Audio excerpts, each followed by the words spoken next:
and welcome to Deprogrammed. I am your host, Carrie Smith, and I hope you have a lovely weekend. Today is Monday, September 29th, and we are continuing our series on why the woke left and how the woke left is a cult. The first episode, if you missed it, was on Friday, and there are a lot of new people. I think there are a lot of new people who found me on Facebook because of we seem to be going through another inflection point. What I mean by that is whenever something that uh, that stays in the news cycle for more than a day, something that greatly impacts the country, excuse me, whenever something like that happens, you tend to see people in the woke left leaving. There are people who are leaving. If you look at WalkAway, they've had a flood of new testimonials since Charlie Kirk was assassinated. So for the past 2 weeks, there are a lot of people in the woke left who have, for most of their lives, probably thought of themselves as liberal, who are now looking around and saying, wait a minute, what is this evil that I'm in? What is this ideology? This is not liberalism.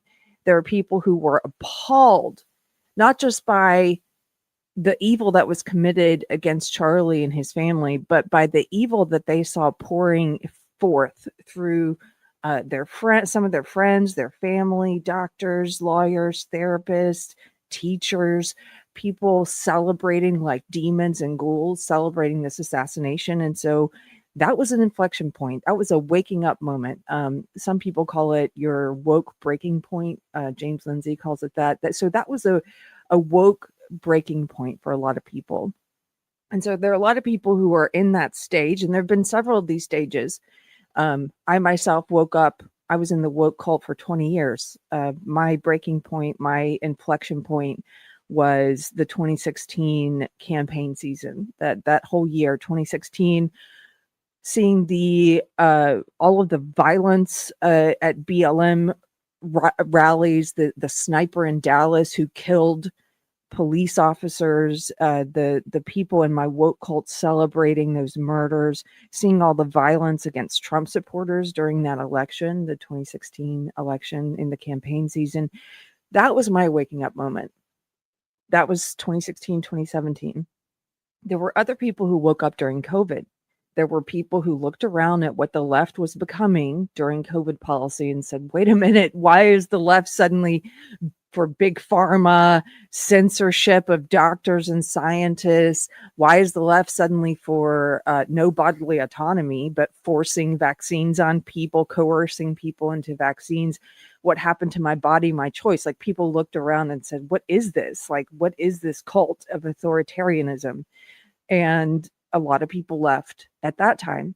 This is proving to be another one of those inflection points. And so we are seeing a lot of people leaving, excuse me, which is great. We're also seeing what usually happens during these inflection points is there are other people in the cult who double down. The ones who don't wake up, who don't leave, because it is a hard process. It is traumatic to leave a cult. The ones who don't leave double down, and the ones who double down, but some of them become more radicalized. And so there's been a whole new wave of woke cultists who are doubling down and who are entering that phase where they start cutting off friends and family and becoming more insulated and more cult-like. And because that's happening, I think this is why there's a lot of new people who found me. I've been getting more messages, requests, people want to talk to me than I've gotten in the past year from people who are dealing with family members who are at that stage of radicalization, who are at that stage of trying to end contact, calling their family members Nazis just for being conservatives or being Christians, things like that. So if there are any people here, welcome. Somebody said, hello, moderately uncivilized person. Yes, hello.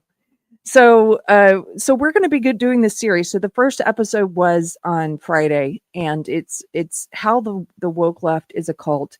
And that episode focused on ideological conformity, and we included some studies there. If you want to go back and take a look at it, you can find that one on this channel on Deprogrammed.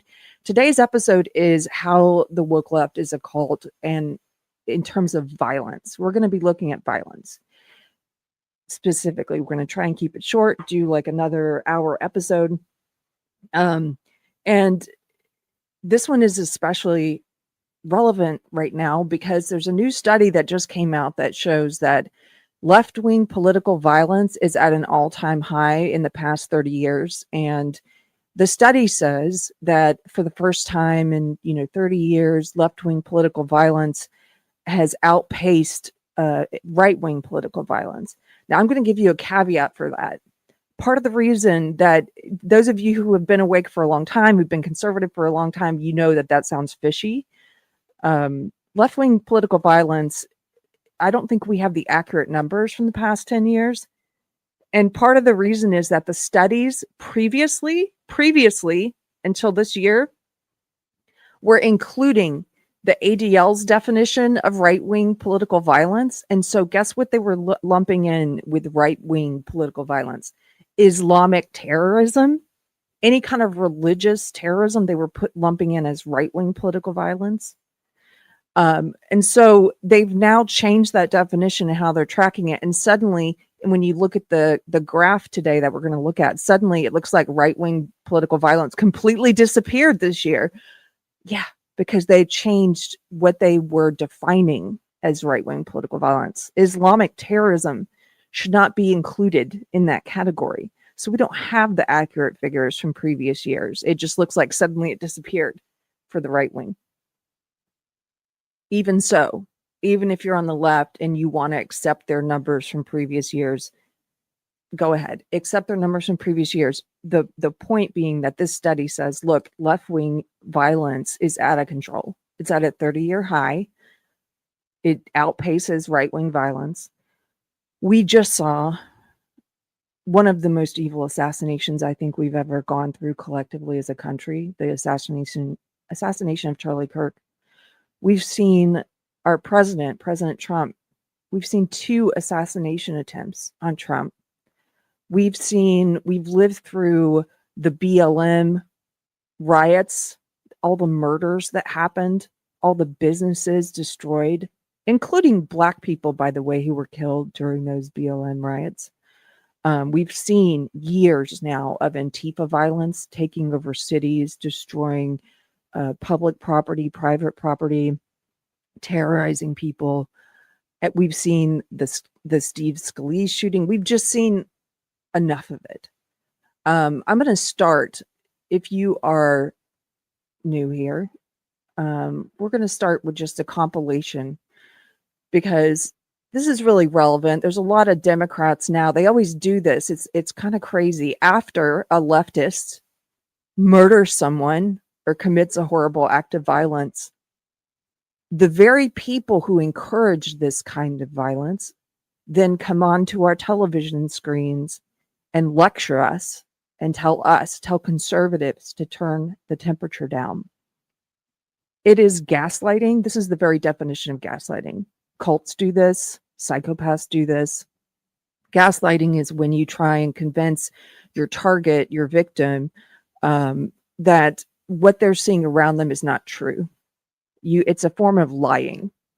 And so they come and tell conservatives to turn the temperature down. Conservatives don't riot. You don't see them burning down cities. After Charlie Kirk was assassinated, you saw conservatives come together and pray. You saw conservatives posting about how they were going back to church for the first time in 10 years. You saw conservatives reading their Bible for the first time in years. We're witnessing a revival right now. We're not like leftists. We don't go out and loot and burn down cities and kill people. So when these hypocrites, these sociopaths in the media, in the Democratic Party, in entertainment, celebrities, when they come forward and lecture, I want you to keep in mind how they have played a part in the escalating violence from their side in the past 10 years. And you could go back further than that, but this is just focused on the more immediate past. This is a compilation of Democrats encouraging violence, calling for violence, justifying violence. Let's watch it. I just don't even know why there aren't uprisings all over the country, and maybe there will be. People need to start taking to the streets. This is a dictator. You know, there needs to be unrest in the streets for as long as there's unrest in our lives. Enemies of the state. Show me where it says that protests are supposed to be polite and peaceful. Do something about your dad's immigration practices, you feckless. When they go low, we kick. How do you resist the temptation to run up and wring her neck? Biggest terror threat in this country is white men, most of them radicalized right up to the right. I thought he should have punched him in the face. I said, even if you lost, he insulted your wife. Yes. He came down the escalator and called Mexicans rapists and murderers. He said, well, what do you think I should have done? I said, I think you should have punched him in the face and then gotten out of the race. You would have been a hero. I'd like to punch him in the face. I said, if we were in high school, I'd take him behind the gym and beat the hell out of him. Punch some people in the face. When was the last time an actor assassinated a president? They're still going to have to go out and put a bullet in Donald Trump, and that's a fact. Look, as his character is stabbed to death. Where is John Wilkes Booth when you need him? I have thought an awful lot about blowing up the White House.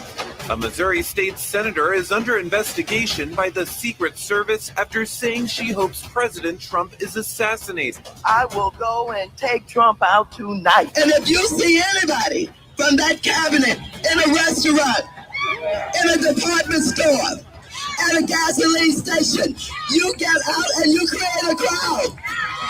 And you push back on them. And you tell them they're not welcome anymore, anywhere. And sadly, the domestic enemies to our voting system and our honoring our Constitution are right at 1600 Pennsylvania Avenue. They're not going to stop before Election Day in November, and they're not going to stop after Election Day. And that should be, everyone should take note of that on both levels, that this isn't, they're not going to let up, and they should not. If you think we're rallying now, you ain't seen nothing yet.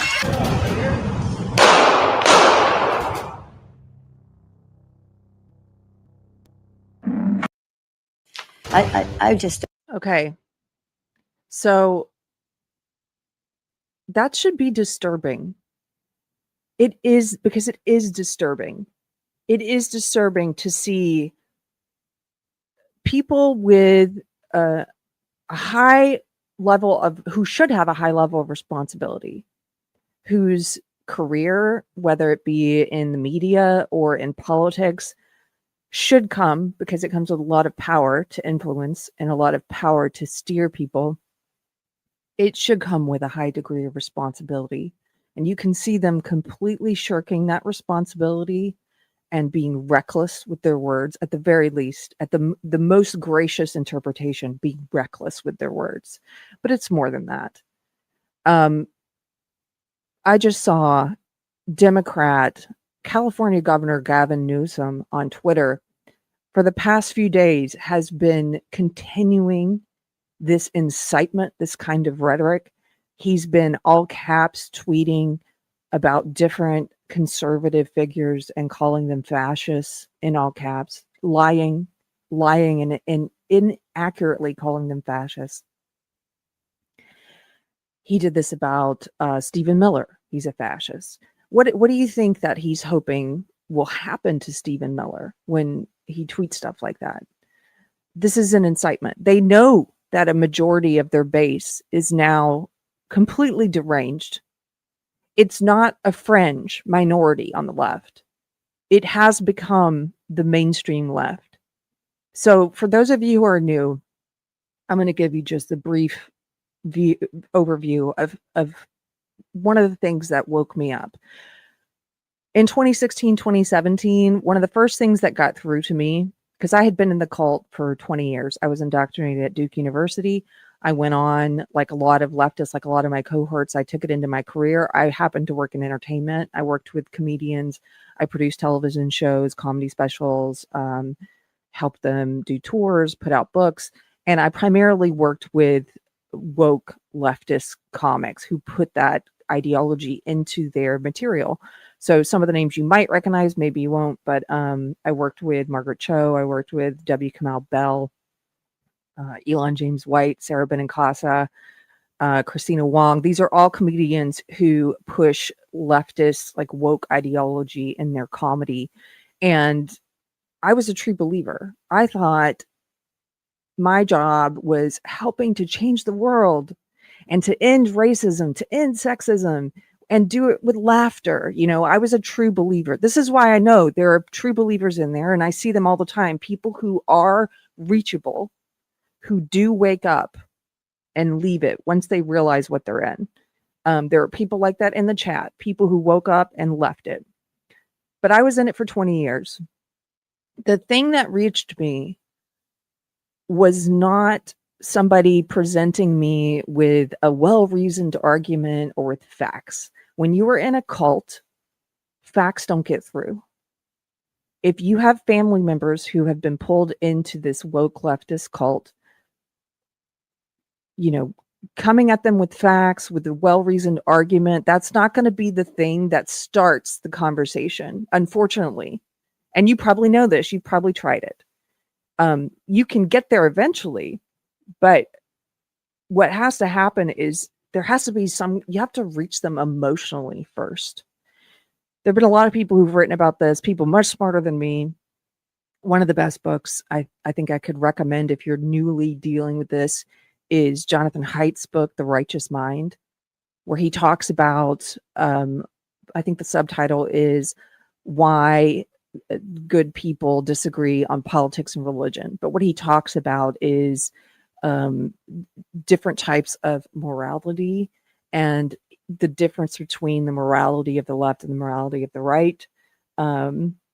There's also this idea in that book that he talks about how you can kind of think of our mind as being a rider on an elephant, like a man riding an elephant. And we all like to think of ourselves as having our rational mind in control of our emotional mind. So the rider is the rational mind, the elephant is the emotional mind. And we all like to think that the rider is steering the elephant, you know, the rational mind is steering the emotional mind. But actually, for most of us, our emotional mind, our gut, our emotions, like that kind of steers where we go. And then we will oftentimes, not always and not everyone, but oftentimes we as humans will then justify or rationalize things backwards. This happens a lot more on the left than it does on the right. It does happen on the right though. And it's something you have to guard against. Once you know this about yourself, you can kind of try and you can sort of start to see where you're doing this, right? And he gives lots of different kinds of examples in the book. But I say this because, especially for leftists, it's the emotional thing that's going to get through at first. That's going to penetrate. That's going to penetrate all of the cult indoctrination that they've had, all the psychological tactics to keep them from engaging in civil dialogue and discussion. And so for me, that's what happened. It was something emotional. What happened with me was during the 2016 campaign season, I started to notice all of this violence on my side, quote unquote side, on the left. One of the first things was the BLM shooting, and that happened in Dallas. I don't know if you guys remember this. 2016, it was the Dallas police ambush, is what some people call it. This leftist opened fire during a BLM protest and killed 5 police officers. He wounded, I think it was 2 civilians and 8 or 9 other officers. He had said that he was angry. Now listen to this, because this is where the media and the politicians come into play, because they're feeding all these lies and hatred to their audience all the time, and their audience believes it. He said he was angry about the epidemic of unarmed black men who were being killed by white police officers. And he said, and I quote, that he wanted to kill some white people, especially white police officers. So if we take him at his word that these were his motives, he believed the lie that leftist politicians and media pushes, that there's an epidemic of killings, by white police officers of any race against unarmed black men. It's simply not true. Do you know what the numbers are? It's 15. It's 15 a year. 15 in a country of, 350 million? 15. And that's being very lax with the definition of unarmed, because they even include in that definition where somebody has dropped the weapon when they're shot, but they had a weapon. So 15. At the time that this shooting happened, I was deep in the woke cult. I believed the lie that had been fed to my echo chamber, to my cult. I believed the lie that there was an epidemic of shootings of unarmed black men. And even though I believed the lie at that time, when I heard about this Dallas killing, this mass murder, where he killed 5 cops at the BLM protest, I was horrified. I thought that my quote unquote side, I thought we were going to condemn this swiftly, because I thought we're liberals. We don't support murder. Like, this is insane. And I was mistaken. This was one of the first times that there was a crack in the foundation of my belief system. Because what happened instead is all the people in my echo chamber, my cult online, and it was a cult. I had done the thing that we talked about in the last episode, ideological conformity. I had whittled down, I had unfriended people and family, and I was just woke people in my echo chamber. And in my echo chamber, I saw friends and acquaintances celebrating that mass murder. And I will never forget a friend posting something to the effect of how in the revolution, some old white men are going to have to die. Just said it. It was reminiscent of the ghoulish celebrations that we have seen in the past few weeks since Charlie Kirk's assassination. But what's crazy is that it wasn't even as widespread back then, 2016, as it is now. Now it's even more mainstream. Now the cult has claimed so many more people. But back then, within my echo chamber, I saw it. I saw people celebrating it. And I was horrified. And I thought, being in the cult for so long, I thought this was a bug, not a feature. Meaning, I thought this was a few bad apples, going off the path, losing their way. I thought I could help talk to people on my side and aren't we liberals? We don't support violence, right? What I didn't realize until later is that we weren't liberals. We weren't. We were caught up in this very illiberal ideology that had cannibalized the entire left, and it had become the mainstream left. And it was very illiberal. Woke ideology is illiberal. It supports, it is a feature of leftist ideology to support violence, to support murder and assassination. That's not a bug. So all these people around me were they weren't receptive to what I was saying, because this is part of the belief system. They are okay with violence. They're okay with it.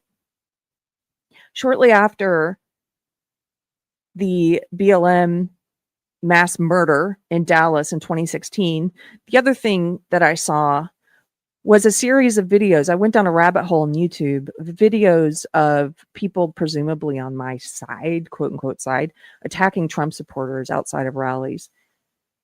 And that left me crying. I was shaken, because I saw video after video of people who were supposedly on my side, mobs of them attacking Trump voters. I saw them corner a woman against a building, throwing eggs at her. I saw a mob chase down some Trump supporters, throwing bricks at them, bloodying this one guy's head. I saw video after video. And this is back before YouTube changed their algorithm. They changed their algorithm on purpose. Back then, you could find the things you were looking for and it would recommend related videos. They changed their algorithm so that you can only find quote unquote authoritative sources for like the first 6 pages now. That wouldn't be possible today the way it was back then to find video after video like that. But I saw those videos and I was shaken because I had been in my echo chamber during the 2016 campaign season. I had been consuming all of the corporate mainstream propaganda, all of it. So I thought I had read article after article about how Trump supporters were so violent. They're such violent people, right? And so I was like, wait a minute, these videos, this is like in direct contradiction to everything that I've been told. And so I started looking up on YouTube, like I want to see, are there videos of Trump supporters attacking people? Where's the violent videos of Trump supporters? I could not find them. Nothing like what the left was doing. And that was a huge crack to the foundation of my woke belief system. And so after you have that kind of an emotional break to your belief system, it's sort of like a seed gets planted. You don't leave a cult overnight. I don't know anybody that's left a cult overnight. But at that point, at least in my case, I started to become open to the data, to the facts, to the conversation. For the first time in years, I was open to hearing from people I disagreed with. I was trying to understand and make sense of the world. What is it that I have been believing? And what do I believe? But so it starts with the emotional crack to the foundation of the belief system, and then they're more receptive to hearing differences of opinion, different facts, things that have been forbidden in the cult. Even the conversation with conservatives is forbidden in the cult for most of them. So violence, becoming aware of the violence on the left, is one of the things that helped to wake me up. We're going to look at some studies, but before we do, I just want to remind people of some of the things that we've seen in the past 10 years. And this is just a short list. So in 2016, as I mentioned, there was the BLM Dallas mass murder of police officers. Micah Xavier Johnson, that was the sniper who killed 5 police officers, wounding 8 or 9 others and 2 civilians. Said he was motivated to kill some white people because he believed the lie that there was an epidemic of police killings of unarmed Black men. In 2017, there was the shooting of Representative Steve Scalise at the congressional baseball practice. Do you guys remember that? The assailant there, James Hodgkinson, shot several people, not just Steve Scalise. He wounded Steve Scalise. This guy was a total leftist, increasing political hostility towards Trump, towards Republicans.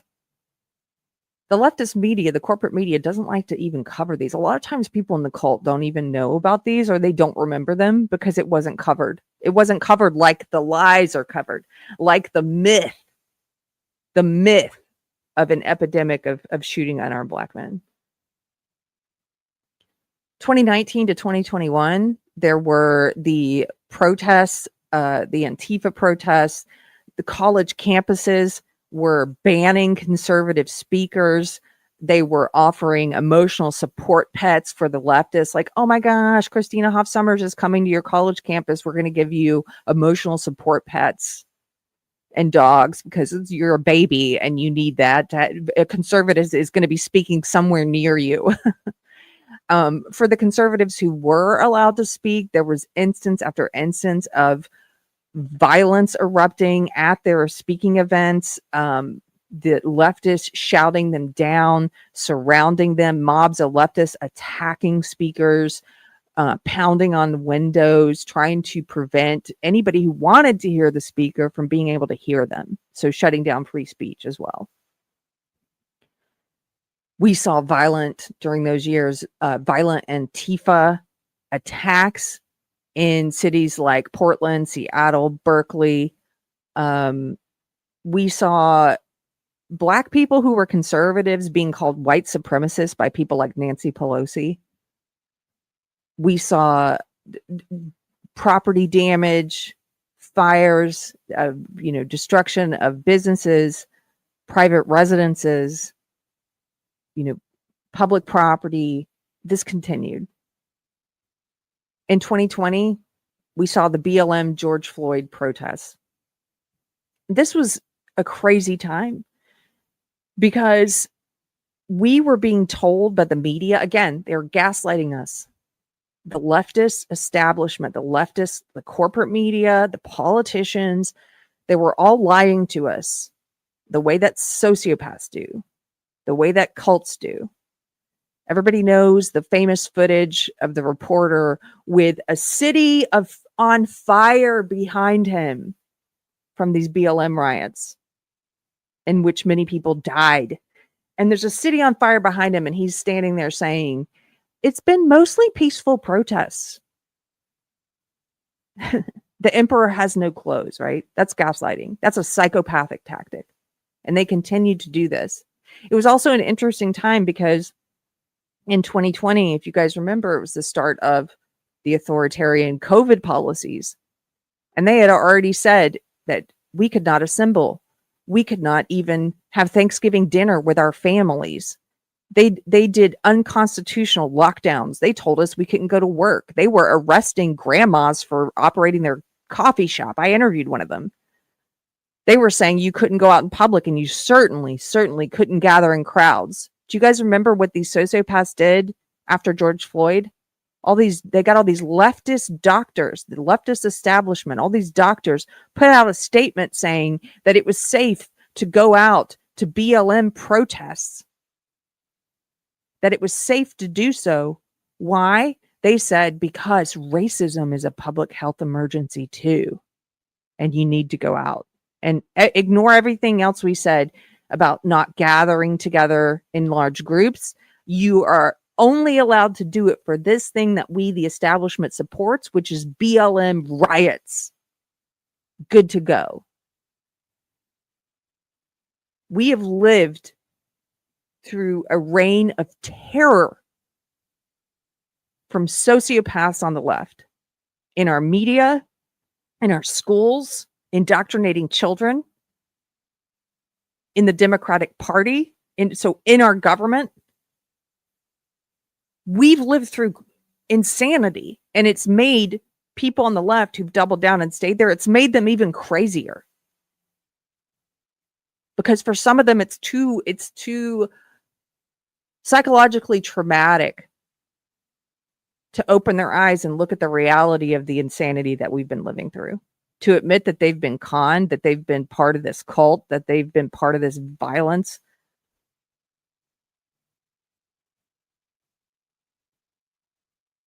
So, the George Floyd protests.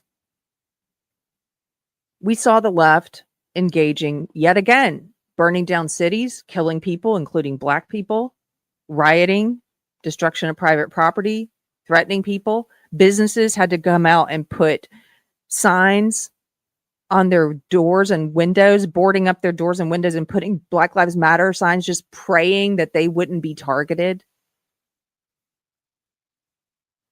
Look at this from NPR. This is from back then. I mean, there's so many articles you could pull up from those years. NPR covered this. They were kind of trying to tell their leftist followers, their leftist listeners, like, hey guys, we're, totally support the riots, quote unquote, peaceful protests, but we're also, you guys have been destroying some Black businesses and killing some Black people too. They were trying to, how do you put the brakes on a Frankenstein's monster after you've created it? But they were trying to protest in a Black owned business. This is in Minneapolis. I put this on the thumbnail. Look at this. Completely destroyed. I just want to read you just this part. Small businesses were already having a tough enough time weathering the effects of the coronavirus lockdown, especially those in large urban areas like Minneapolis. Yeah, small businesses were having a hard time. I think you could call it that when an authoritarian leftist government comes in and says you have to shut down. You can't do life and liberty. You can't do pursuit of liberty and happiness. You can't do it. You can't operate your business. We're tyrannical, and we're going to say you can't. We're going to throw you in prison if you think you're a free man. It was the biggest transfer of wealth we've ever seen, from small businesses, from the middle class to the wealthy elite. And you leftists encouraged it and supported it and walked in lockstep with it. So small businesses were already having a tough time because of coronavirus. Chris Montana worked hard to keep his distillery business afloat. He pivoted to making hand sanitizer and did well enough to hope that his company could make it through. But then the Black Lives Matter protests came to Minneapolis. Chris welcomed the demonstrations, and he even joined the marchers, but he could see that some people were not along to protest. They wanted to take advantage of the unrest to create mayhem and steal. Chris could see what was coming. He locked his doors and he left a sign saying, "Black-owned business, black-owned business. I'm a black person. I own this business," right? But the next day he returned to find his distillery looted and torched. Yeah, this is what it was like. And the media gaslighting us all the while, telling us it was mostly peaceful. The politicians, like we just saw in that video compilation, supporting this. Outright supporting it. That's what it was like. In 2020, there was also the Kenosha riots after police shooting of Jacob Blake. That included arson, property destruction, armed confrontations. 2024. Attempted assassination of our president, of Donald Trump. Twice. 2025, of course, the assassination of Charlie Kirk. And this is just the overview. This isn't including countless instances of leftist violence. There's so many trans shooters now, leftist trans young people. There was the Tennessee the school shooting. Recently, there was the trans leftist who went into a mass service and killed a bunch of kids. Like, this is just continuing on and on.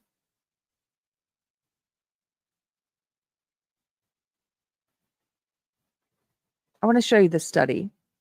Now, this is not the recent one I mentioned that says leftist violence is at a 30-year high. This is another. There's so many studies about left-wing violence because it's so common. This is one from April. And this is a scientist who did a study about what he called assassination culture. And this is after another assassination by a leftist, Luigi Mangione, who killed this healthcare CEO. And the left was celebrating it. Again, they do this every time. Ghoulish, disgusting, having celebrations to support Luigi Mangione. Late night talk show hosts, leftist talk show hosts were kind of painting him as a hero. Celebrities were painting him as a hero. Manson girl kind of public figures were talking about how hot the assassin was. And so this study was done to figure out leftists, has there been an increase in leftist attitudes towards violence and specifically towards assassination? So let's look at this one.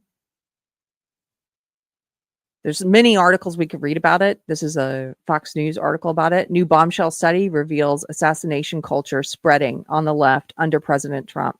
Study data links rising support for Trump's assassination to what? To online extremism and left-wing radicalization. The radicalization is happening of your children. If it's happened to your kids, and I've heard, as I said, from a lot of parents the past few weeks, it used to be that the radicalization, the indoctrination was happening in college campuses. That's where I mostly got it because I'm, the tail end of Gen X. And I picked it up at Duke University in the late 90s. I graduated in 2000. And then it was reinforced for me online at the beginnings of kind of internet hangouts, like feminist message boards I was on, stuff like that. Now it's moved way beyond that because people of my age group, as I said, took it into our careers. And a lot of people of my age group took it into teaching. They took it into K through 12. And so young people today are being fed woke leftist indoctrination and radicalization in their high schools, in their elementary schools, even in kindergarten. They're getting it at their public government schools.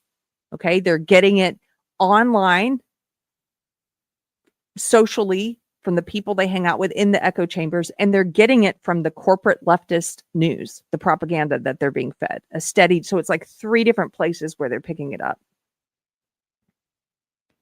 So I'm going to read just a little bit of this to you. A disturbing new report reveals that violent political rhetoric online, including calls for the murder of public figures like President Donald Trump and Elon Musk, is being increasingly normalized, particularly on the left. This is an important word, normalized. The left is always talking about normalizing things that are not normal. If something, anything normal doesn't have to be normalized because it's already normal. Do you know what I mean? This is why they're always talking about like normalizing transing kids, normalizing these things that are not normal. They are trying and have been trying for decades now to normalize violence on the left. And they've been very successful, as the study shows. The report from the Network Contagion Research Institute found that a growing number of people are willing to justify and even applaud killing in the name of politics and a warped sense of social justice. Social justice is what we used to call woke ideology before the word woke became a more colloquial way of referring to it. The chilling change appears to have accelerated in recent months.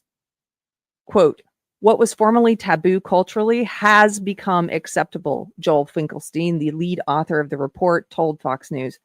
We are seeing a clear shift, glorification, increased attempts, and changing norms, all converging into what we define as assassination culture. The NCRI study traces the cultural shift back to the assassination of United Healthcare CEO Brian Thompson by Luigi Mangione in December of 2024. What followed, researchers say, was a viral wave of memes that turned Mangione into a folk hero. According to the study, these memes have sparked copycat behavior targeting other figures associated with wealth and conservative politics. Quote, it's not just Luigi anymore, Finkelstein said. We are seeing an expansion. Trump, Musk, and others are now being openly discussed as legitimate targets, often cloaked in meme culture and gamified online dialogue.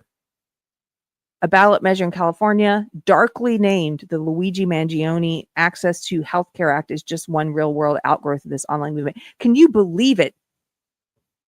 This is how much this is how mainstream it is on the left.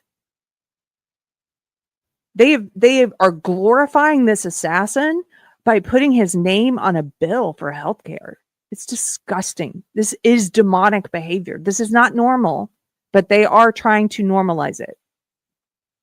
Here's a little graph to help you picture some of the data that they found in this study. They found, look at the one right here in the middle. So you've got a blue and yellow bar graph. So on the left is all respondents. That's everyone. And on the right in the yellow, that's leftists. That's left of anybody who says they're left of center, including all the people who think they're liberals, but they're not, right? So the question was, do you think that murder of Trump is justified?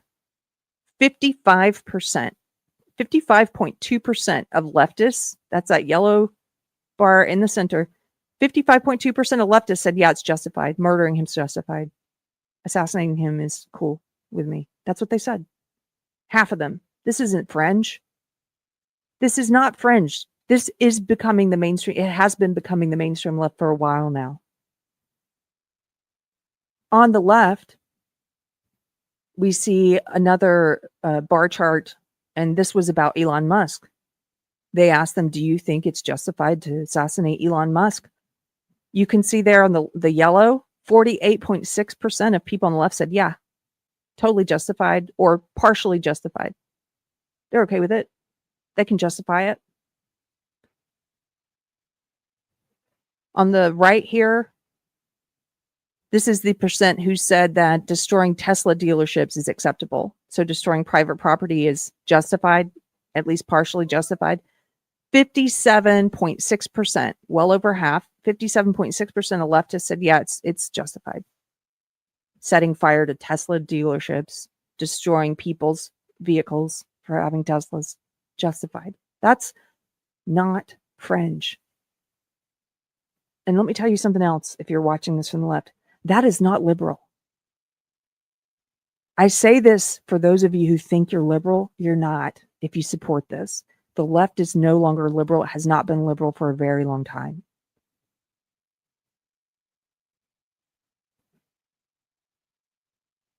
I'm going to take this down. Here's the study, and I'm going to link it below.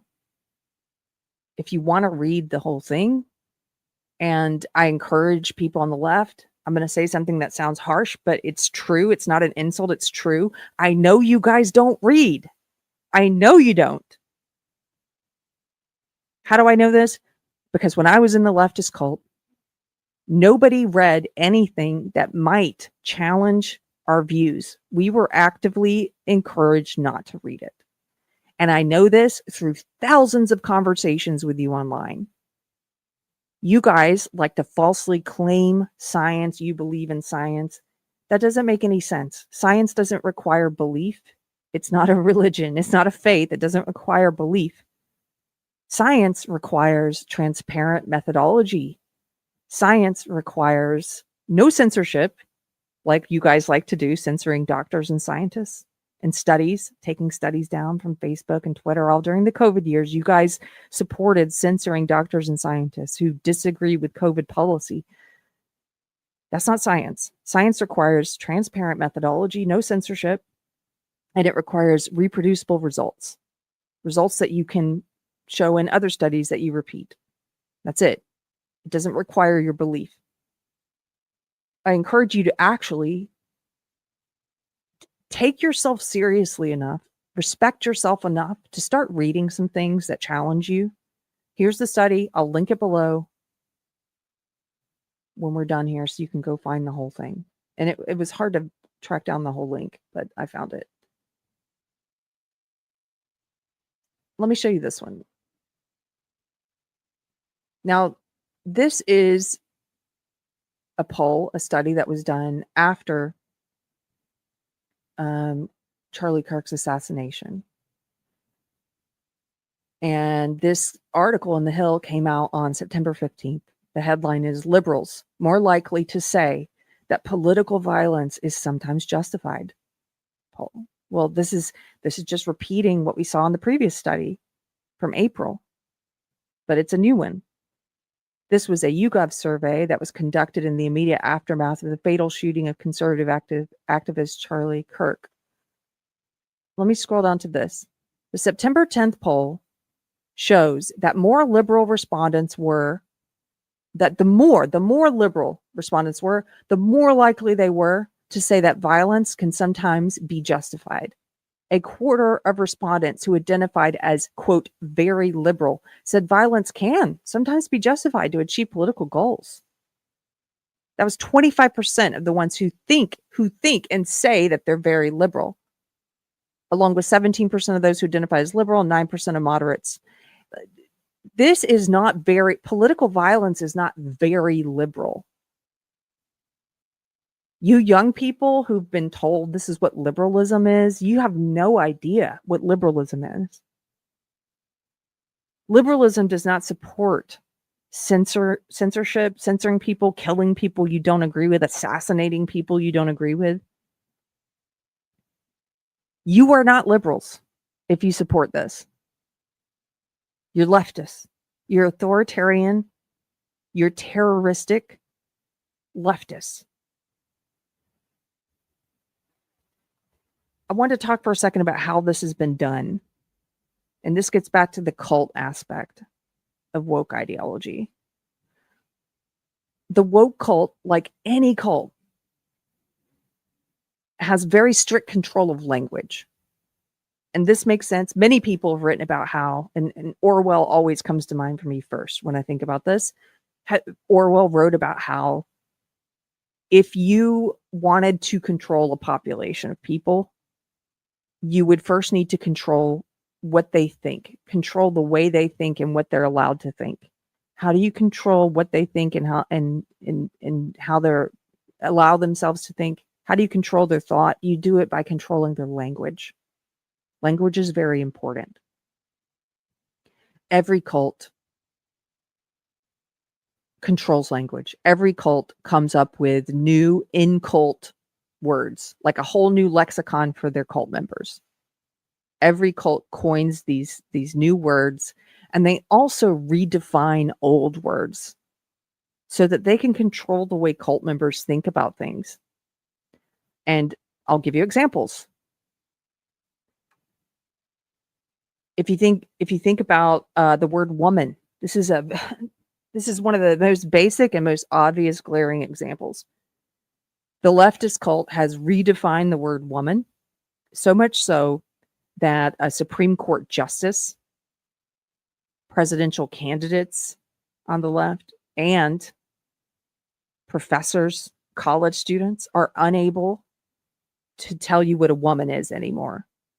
Somehow they've all forgotten. They don't know how to even begin to define woman in the year 2025. A woman is an adult human female. It's not that hard, but they can't say that. They can't say that because the cult has controlled their language in order to control their thought, so that now they are coming out and they are believing and saying things like it's possible to actually change your sex. It's not. You can get all the surgery you want. You haven't changed your sex.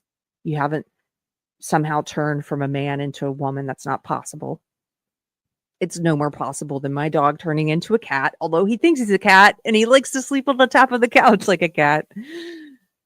I bought him a little cat wig even, but he's still a dog. It's not possible. And this has become mainstream on the left. This insane cult idea, this insane cult belief against all science, against all of biology and all of truth and all of reality. They have socially conditioned and socially coerced people on the left into speaking things they know are false, like cult members, and just repeating it. And they've done this in part by changing the definition of the word woman. I'll give you two more examples. They've changed the definition of the words racism and sexism. These are two of the first redefinitions that I was programmed with when I started being indoctrinated into the woke left. Like I said, I was at Duke University at the time. This is before it was in K through 12, so I didn't encounter it until university. I was like a good little leftist. I joined Amnesty International, which is a nonprofit that has been completely cannibalized by the woke left, like the ACLU has. And I was working for Amnesty International, and I went to a dismantling racism training. This is one of the early kind of proto-woke indoctrination sessions that we now see in corporations, at schools, organizations, in the government, things like that. This was one of the early ones. It was called Dismantling Racism. And that was where I first encountered all these new words that they've created, right? These new terms to control your thought, like white privilege. They just made this up.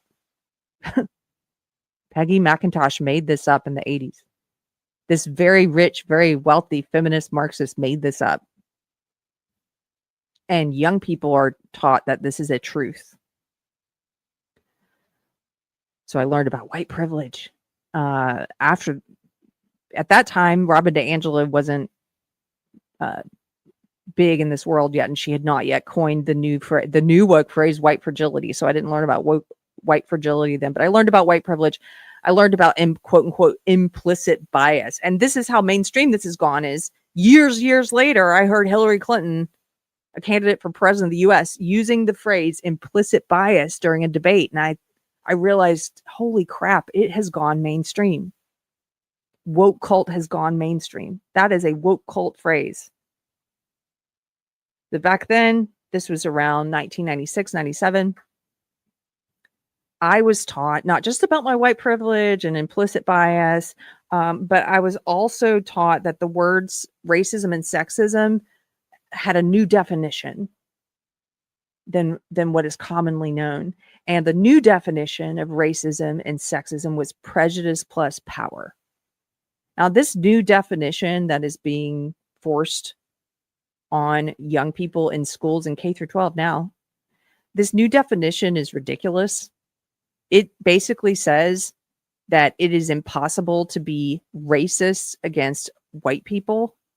You can be as racist as you want, but it's not real racism. That's what they teach. They teach that it is impossible to be sexist towards men. You can be as sexist as you want towards men, but they say it's not real sexism. It's just prejudice. That's what they say. It's just prejudice. This is all a part of the woke ideology, which is this idea that you can divide all these different identity groups into the oppressor and the oppressed. It's got all of its roots in Marxism, and that the oppressor identity group holds all of the power, and therefore, because they have power is at the center of this woke cult ideology. It's what they worship. It's what they base everything around, is power. So they say, oh, white people as a group have power, and men as a group have power. This is what they tell their new cult members and inductees. And so therefore, you can be as racist and sexist as you want towards them, and it doesn't count. That's basically what they teach. And they control people's thought by doing this. Now, that was kind of a long tangent. I'm getting back to violence, I promise. I wanted to give you some examples before I got to this. Here is how they have indoctrinated these young people to support violence and assassination and murder. They've done it with language. Same way they've done all of the other indoctrination. They've done it with language. You may have even heard in the past few years, as we've started to see more and more of this left-wing violence, this BLM and Antifa support riots, all this stuff, you may have seen on a sign somewhere the phrase silence is violence. This is something they like to put on signs. They also say that your speech is violence. So what they are indoctrinating young people with is the false idea, this falsehood, that if someone has a conservative opinion that you don't like, that is literally violence against them. So they think Charlie Kirk speaking a normal conservative opinion is violence. And this is how they successfully have been shutting down conservative speakers at universities for a decade now. This is why they think it's okay to use actual violence against ideas that they don't like and opinions they don't like and speech they don't like, because they have been indoctrinated to accept this ridiculous, evil falsehood that speech or opinions you don't agree with is literal violence. It's not. It's not violence at all. It's a difference of opinion.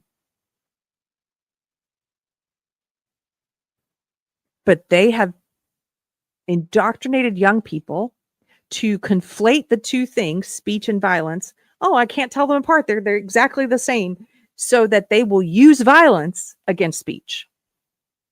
And it has been working. Look at this assassination culture on the left. Look at them glorifying and celebrating assassination. It's horrible. It's wicked. It's evil. It's not liberal. At the same time that they're teaching them speech is violence, they're teaching them that lack of speech is violence. That's what those silence is violence signs are about. You know what that means? That means they want to compel you to speak woke things. If you're in the cult and you're not speaking woke things, they say that's violence. I'm not kidding. They have shirts. I know white woke leftists, people I used to be friends with who are still in the cult, woke white ladies who wear shirts that say white silence is violence. What does that shirt mean? It means white people, you better say the woke things or you are being violent by not saying them. That is compelled speech. That is a very strict cultish kind of control. One of these woke white women I used to know in my old life, she's now an immigration attorney and a pro-Palestinian, pro-Hamas protester. I actually saw I was looking to see what she's been up to lately and was in the news for some crazy act of violence, something she got tangled up in. I'm bringing her up as an example because she is exactly the type of young person that this cult targets for recruitment. The woke left cult is more seductive to women. Women are more easily seduced by it because of the way it markets itself, because of the way it sells itself. It pretends to be about compassion. We know it's not, but the people who it's marketed toward, some of them really believe this. They're in this compassionate, tolerant left. They really believe that. Just like the Heaven's Gate cult really thought that any day now, the spaceship is going to come. Like they really believe that. It plays on their empathy. It perverts their empathy. And it uses their empathy to turn them into actually like very unempathetic people who don't have empathy or sympathy for others. It perverts that natural empathetic instinct, sympathetic instinct. This woman is sort of like a good illustration. This woman I know, a good illustration of who they target for many reasons, because she has a big heart. She loves animals. I'm telling you some of the positive things about her. She loves animals. She's a softie. She also, though, here's some of the negative things and why it's appealing to women like her. She doesn't have a family. She doesn't have a husband or kids. There's no one to put that maternal drive, that maternal instinct into. And so it's easy for a cult ideology like woke left to come in and corrupt that maternal instinct and use it for dark purposes and say, hey, we need you to use that maternal instinct for all these oppressed groups over here. And the way you do that is you get out in the street and you enact violence and you do all these horrible things. But it's good because you're doing it for these poor oppressed groups who need you. They need you. They corrupt and pervert that maternal instinct. She's also a good illustration because she has borderline personality disorder, BPD. It's a cluster B personality disorder. And she's one of the ones who's very vocal about it. So in between all of her posts about from the river to the sea and pro-Hamas stuff and pro-illegal immigration and all of the craziness, anti-Trump stuff and the violent support and, white silence is violence. In between all that stuff, her social media feed is a constant feed of emotional dysregulation that is characteristic of cluster B personality disorders. It's a lot of oversharing, over emotion, crying videos, that kind of stuff. A lot of sort of hectoring, like lecturing people about borderline personality and finding her identity in being BPD, which is a bad thing to do because then you're never going to ever get out of it. If you start to identify with it as like, this is who I am, I'm borderline, like that's this sort of place that she's in, this completely emotionally dysregulated place. This kind of woman is exceptionally vulnerable to the woke cult. She doesn't have her life together. Her place is a hoarded mess with roaches. It stinks. There's trash and dirt everywhere. One time I was supposed to stay with her when I was in LA, and it was like she threw all of her dishes away rather than washing them because I guess they had been dirty for so many months or something. And so when she picked us up at the airport, she also had boxes of brand new dishes from IKEA and was like, why? She said, oh, because I had to throw all my dishes away because everything was dirty. She threw plates and silverware away and bought new ones rather than clean them. I ended up not staying there that night. I couldn't. It was filthy. It was, even after the little bit of cleaning she had done, it was filthy. This is characteristic of a lot of people on the left. I'm using this one example. There's a lot of people like this. They don't have their life in order. They don't know how to start. They're in chaos. They're in emotional dysregulation. Some of them have personality disorders. And this cult comes along and is like, I'm going to show you how to do good and be good in the world. I'm going to show you how to be a good person and to order the world. And let's start with the biggest sphere possible instead of the sphere you have the most degree of influence over, which is your home life, you know, cleaning your bathroom, like Jordan Peterson says, cleaning your room. You could start there, but no, this woke cult says, get in the streets, tell the world what to do about immigration and the economy and the environment.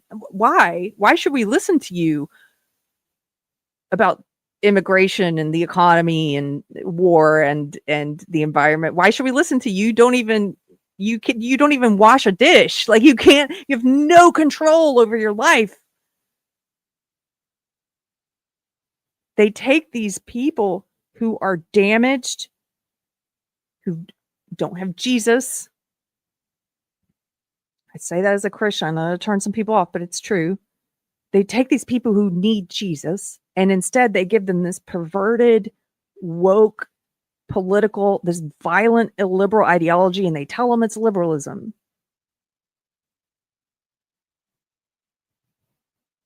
And over time, they become more and more radicalized. You know, when I first met this girl I'm using as an example, she wasn't wearing White Silence's violent shirts. She wasn't out involved in riots and protests. She wasn't doing any of that.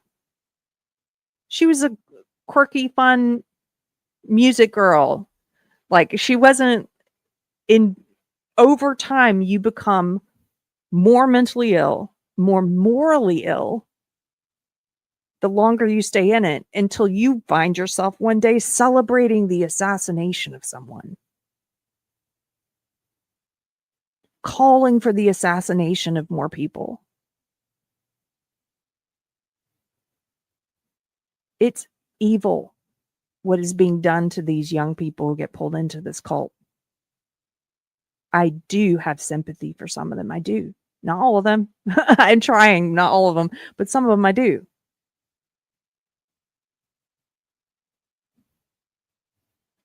I want to show you something. I didn't have this pulled up because I didn't know I was going to talk about this again today, but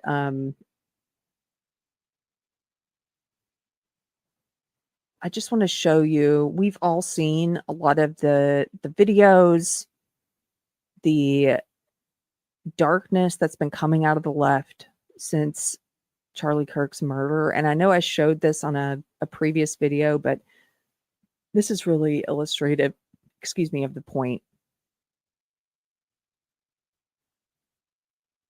This is from a Substack that I wrote. If you want to find my Substack, it's carriesmith.substack.com.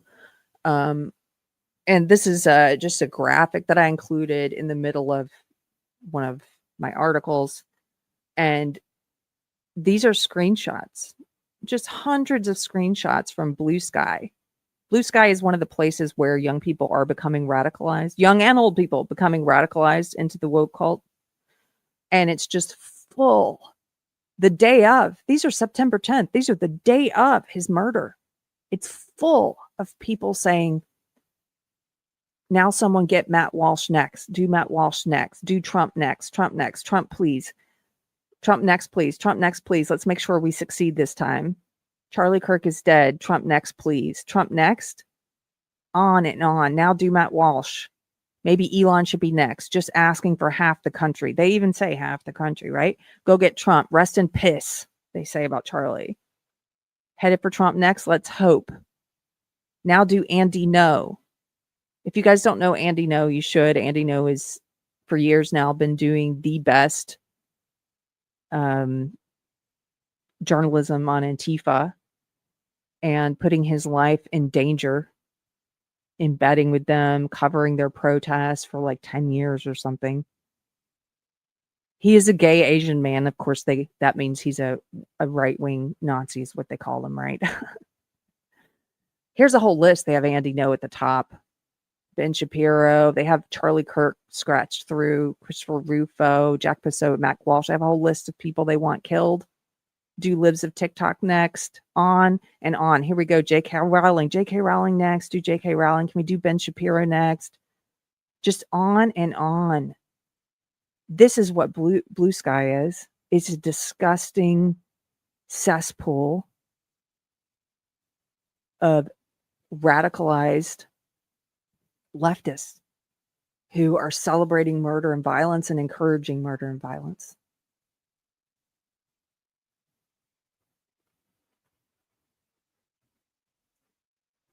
Jeff Bird says, I am a classical liberal that is disgusted with the left and has been accepted by the right, just like you. Well, good to meet you, Jeff Bird. There's a lot of us. There's a lot of us in Trump's administration. Trump himself, classical liberal, former liberal, Tulsi Gabbard, RFK, the list goes on and on. Elon Musk.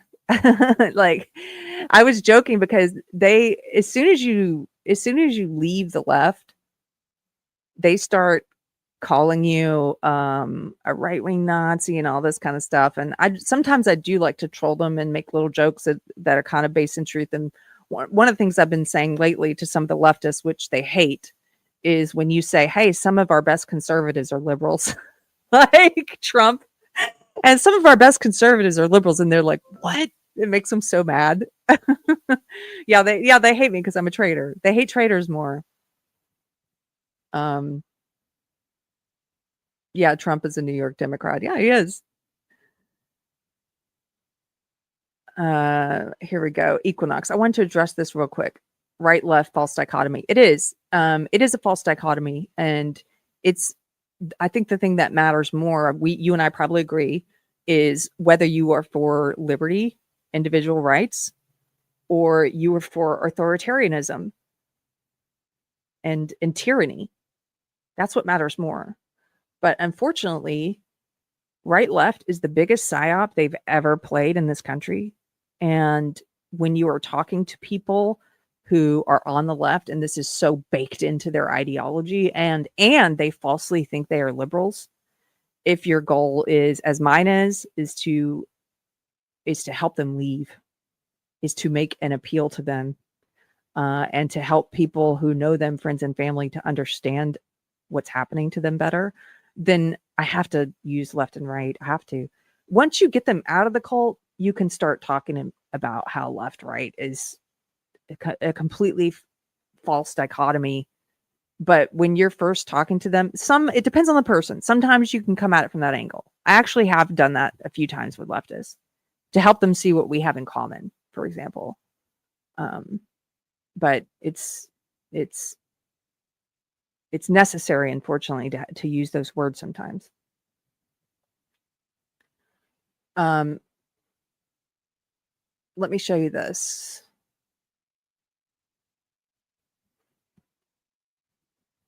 This is from another study. Let's scroll up here. This is YouGov, What Americans Really Think About Political Violence. And I wanted to show you this part. It is true that liberal Americans are more likely than conservatives to defend feeling joy about the death of political opponents. 16% of liberals say this is usually or always acceptable, including 24% of those who say their ideology is very liberal. That's a quarter. That's 24% who say they're very liberal. They think it's great to defend joy, that it's always acceptable to feel joy when a political opponent is murdered. That should be concerning. If you're on the left, that should be concerning. Here's another one. Now, this is the brand new study I was telling you about at the beginning. Left-wing political violence reaches record high. Now, there's a lot of articles out today about this. I think I also have one from Axios pulled up. There's a lot of articles about this study. This particular one, I've pulled up an article from the National Review. The headline, Left-wing political violence reaches record high. And yeah, I'll just start from the beginning. With the Democratic Party out of power and the left's dominance over American institutions facing severe challenges from the Trump administration, left-wing extremists have resorted to violence at rates unseen in decades, according to a new nonpartisan study. Left-wing terror plots and attacks as a percentage of all terror plots and attacks reached a record high in the first half of 2025, according to a nonpartisan Center for Strategic and International Studies study released Thursday. If the trend persists, this year we'll see the highest number of left-wing terror plots and attacks on U.S. soil in more than 3 decades. Leftist terrorism made up nearly 45% of all terrorism thus far in 2025, an increase of over 20% last year. Through July 4th, 2025, a time period which excludes, it even excludes the assassination of Charlie Kirk and the attack this week on the Dallas ICE facility. So another leftist went to the ICE facility in Dallas and shot up a bunch of people. And who did he hit? He was spraying bullets. He hit a bunch of immigrants. There have been, so through July 4th, before all of that, before Charlie Kirk, before the Dallas ICE shooting, there have been 5 left-wing terror attacks and plots in the U.S. Left-wing terrorist attacks in 2025 outnumber those committed by the far right for the first time in 30 years, due to both the rise in left-wing violence and a decline in right-wing violence. The study, which now I mentioned before, part of this is because they changed their definition of what counts as right-wing violence, and they're no longer including Islamic terror in right-wing violence, which they should not. The study, which relied on 750 terror attacks and plots from January 1st, 1994 to July 4th of this year, came to the conclusion that despite leaving out a significant number of leftist incidents due to its specific definition of terrorism and the time frame applied. CSIS defines terrorism as, quote, the deliberate use or threat of premeditated violence by non-state actors with the intent to achieve political goals by creating a broad psychological impact, end quote. It connects leftist terrorism to a variety of ideologies, including anti-capitalism, anti-imperialism, Black nationalism, LGBT ideology, environmentalism, animal rights, and socialist and communist viewpoints.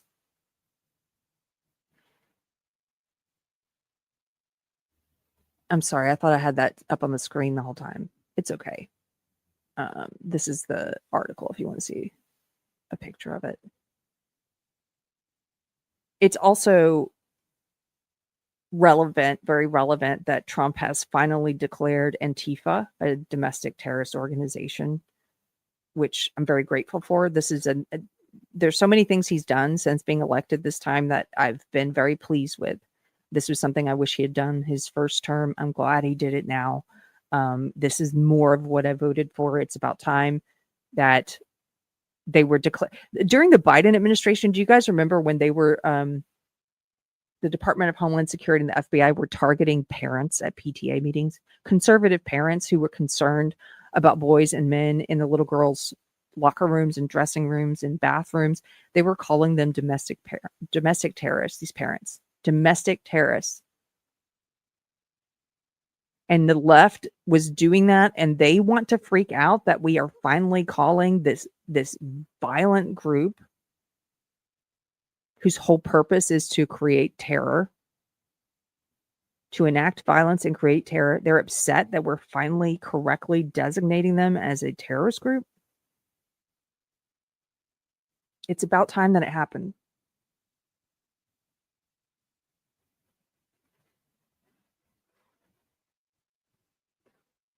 This is another article about the new study. This was published yesterday in Axios. Study, left-wing terrorism outpaces far-right attacks for the first time in 30 years. Now, this is interesting. Look at this chart that they have here. Now, according to this chart, this is for the past 30 years, the right-wing violence versus left-wing violence. Now, those of you who are on the left, you're going to dismiss this, and I don't care. This is for people who have been awake for a while because they know how the media operates and they know how organizations operate, so they'll get it. People who are usual viewers, I guess, like not new people, usual viewers, you will notice that here in the gray, that on this bar chart, the gray is supposedly right-wing terror, right-wing violence, and the yellow is supposedly left-wing violence. And this is for the past 30 years. And you will notice, oh my goodness, it's a lot of gray. Was it really that disproportionate? Was there really that much right-wing terror and violence? All the gray? And then just the yellow is left-wing violence? That seems weird, right? That seems like, and look over here at 2025. Look at, it's like the right-wing violence totally disappeared. What happened? Why did it disappear? What did we do differently this year that it just disappeared? It's not that it disappeared. It's that they changed their definition of right-wing violence. It's not that it disappeared. It's that they took out, they used to have all types of religious fundamentalism and Islamic terrorism and stuff in that definition of right-wing violence, and they have removed that. So those of you who've been in for a while, those of you who've been awake for a while, that helps to explain that, because it should probably, if they went by what they're now using as a definition of right-wing violence, this chart would look completely different. That being said, if you're new here or if you're on the left and you want to take this as dismiss what I just said, take this at its word. Why do you see this incredible reduction in right-wing violence this year and this incredible increase in left-wing violence? Explain that.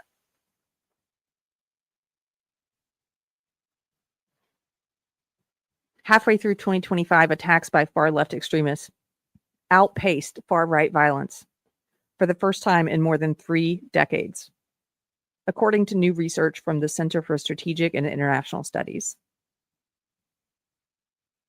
America's domestic terrorism landscape has undergone a remarkable inversion since President Trump took office, as his policies have eased grievances on the far right while intensifying anger on the left. This is how they explain it on the far left. Interesting chart.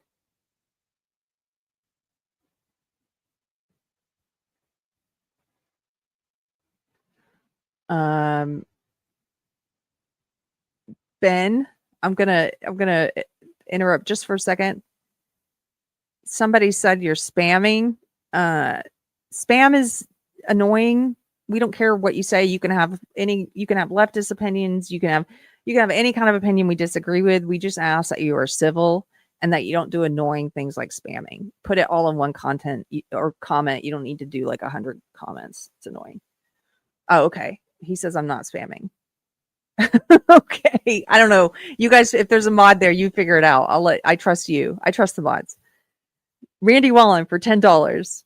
Thank you, Randy, for the super chat. Thanks for supporting the channel. He says, glad to see this leftist cult series. It is where you are strongest. Too many took joy in Kirk's death to be anything other than a cult that is far bigger than most realize. Dismiss it at your peril. You're exactly right. It is mainstream. The woke left cult is the mainstream left.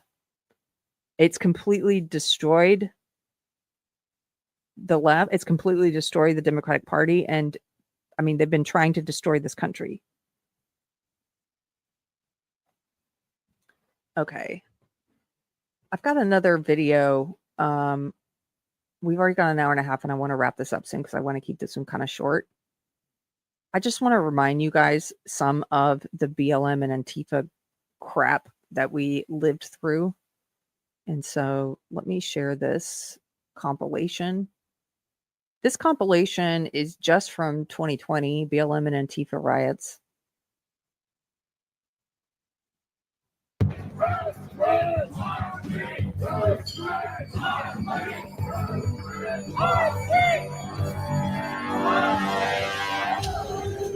This is Antifa and BLM trying to gain entrance to a courthouse so they can burn it down.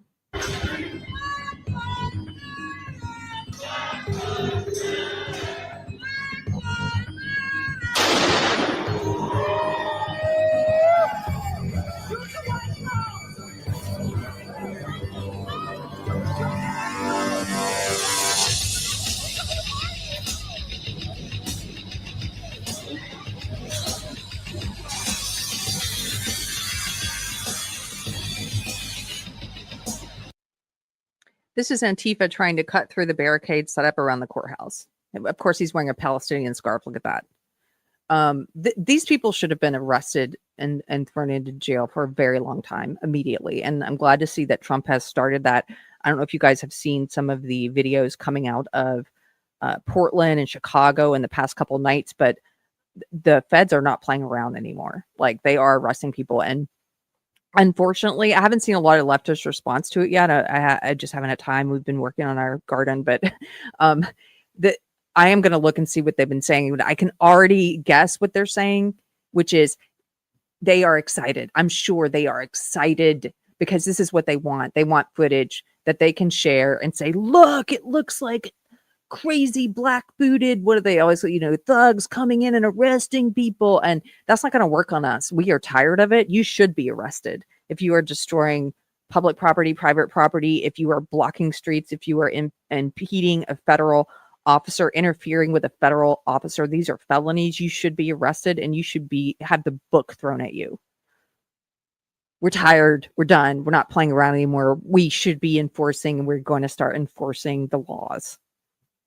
But yeah, we lived through all this crap.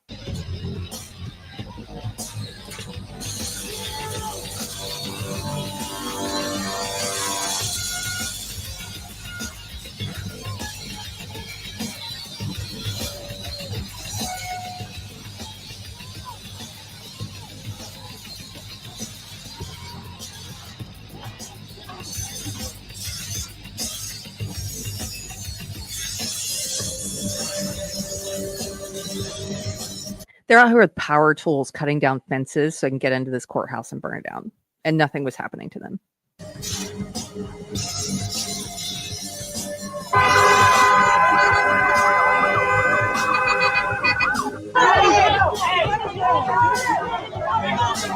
This is in Minneapolis, BLM riots, where they're attacking police cars and destroying cars.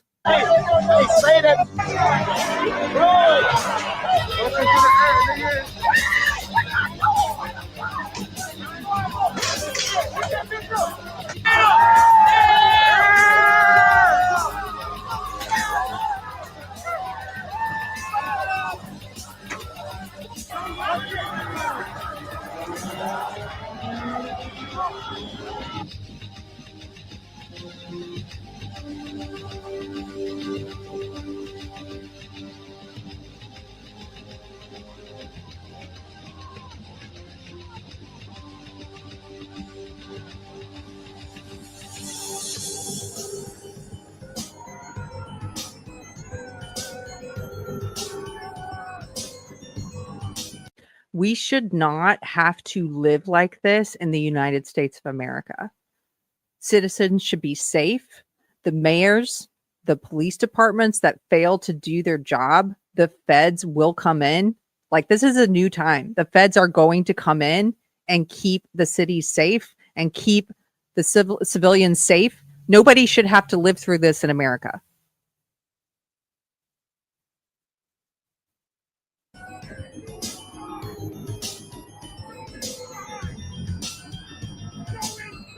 And by the way, all that graffiti, if you get caught graffitiing, you should have like a 10-year sentence, in my opinion. Like, it should be so stiff that we have to create disincentives for people committing crime.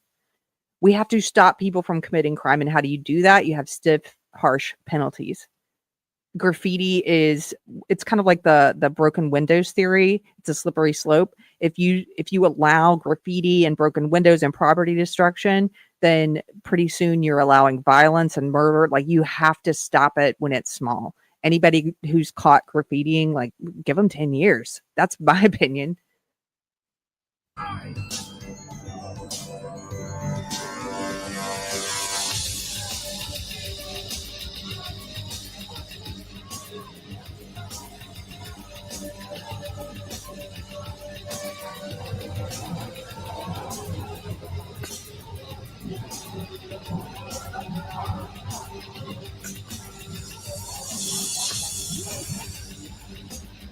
This is Antifa using lasers to try and shine them in police officers' eyes and blind them.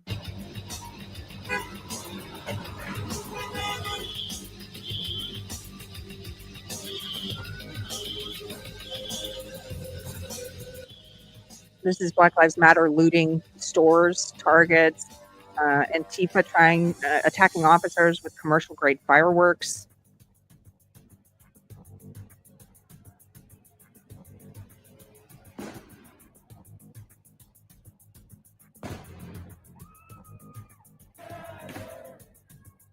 It's going to cost, I'm going to stop it here. There's so much more. We could go back down memory lane of what we've lived through if we wanted to, but it will cost taxpayer time and money to successfully put a stop to all of this. Like, it is going to require manpower, tax dollars, yes, to be able to go in and make mass arrests of people who are engaged in this kind of property destruction and violent activity. Like, it will require a lot of manpower, but it is worth it because we will see a drop in this kind of crime. If you show people that you take the law seriously and you will prosecute, like, we will see a drop in this kind of crime.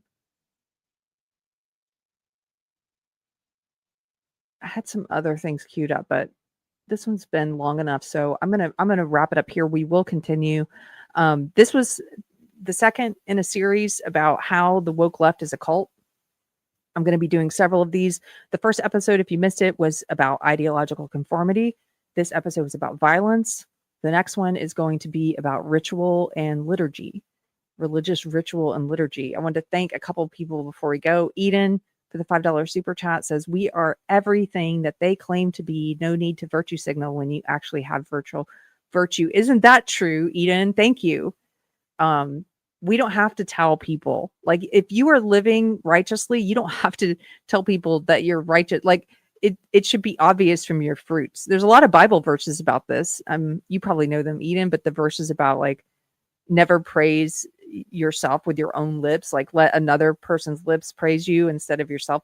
You will notice leftists, sociopaths, woke people, like, they are always telling you, I'm a compassionate, virtuous person, because nobody would believe that if they didn't say it. Like, they have to tell you over and over, like, I'm the best and I'm this and I'm that. And, like, really? Why you always your own hype man? Thank you, Eden. Also, Andrew Knapp, thanks for supporting the program for the $20 super chat. Andrew says, we are conservatives. We want to conserve freedom in society, and we want the authorities to be the front line conserving it by maintaining order. We only become anti-authority when police are misused to undermine order instead. Absolutely. That's a great comment. Thank you. So I will see you guys. If you're new here, the usual streaming schedule is I do live episodes on Mondays and Fridays at 2:00 Central. And then on Wednesdays, every other Wednesday, we do a Christian panel with myself, Brahma Bull, Michelle from Force of Light Entertainment, and Odin from OMB Reviews. And sometimes we have guests. This week I am traveling, so I'm going to try and stick to the regular schedule, but I may have to move a few things around. I'll let you guys know if I have to do that. But thank you for being here. Welcome to the new people. And I hope this video was helpful. I'll see you guys later. Take care.